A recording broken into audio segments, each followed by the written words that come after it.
Denver at Cincinnati. You lean Cincinnati in our initial read on Sunday night.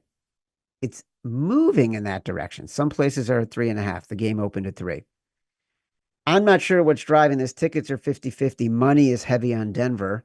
Um, this felt a little trappy to me. Like Joe Burrow on a streak. The Broncos just lost in an ugly way in prime time. So I'm not loving the Bengals here. Are you still committed? Are you pot committed to the Bengals?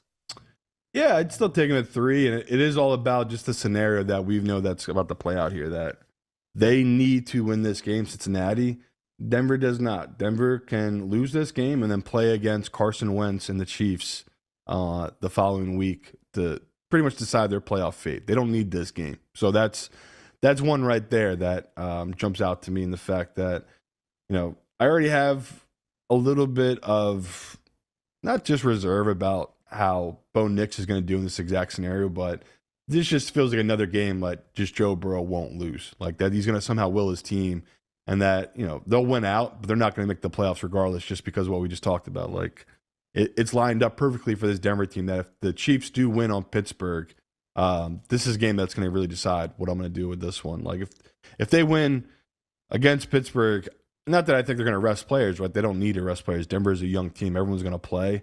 I just don't know if the mental motivation is going to be there that I would have been if the Chiefs do lose to Pittsburgh. And now they know that, the Chiefs are going to be playing in the final week. That's going to kind of change their game plan here. So, It's fair. Cincinnati, like you're right, Chad.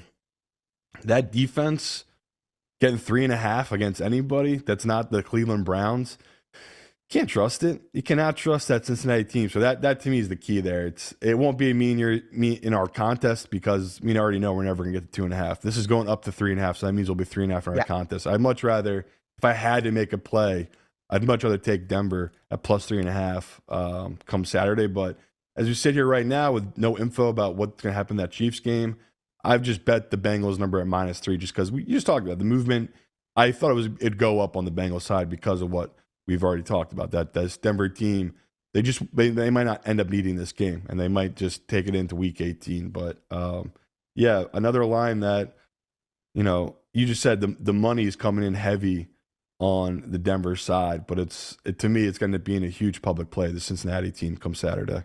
Yeah, it doesn't make any sense to me, honestly. Like Denver's pass rush can be just as effective as Cleveland's, which was in Burrow's grill all day on Sunday, sacked him 4 times.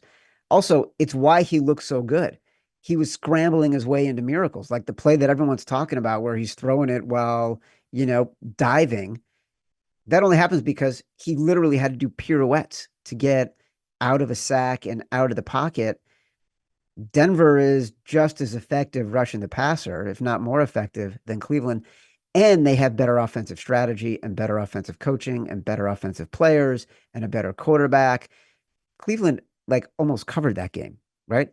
DTR just happens to be terrible, but they were in position to cover that game multiple times.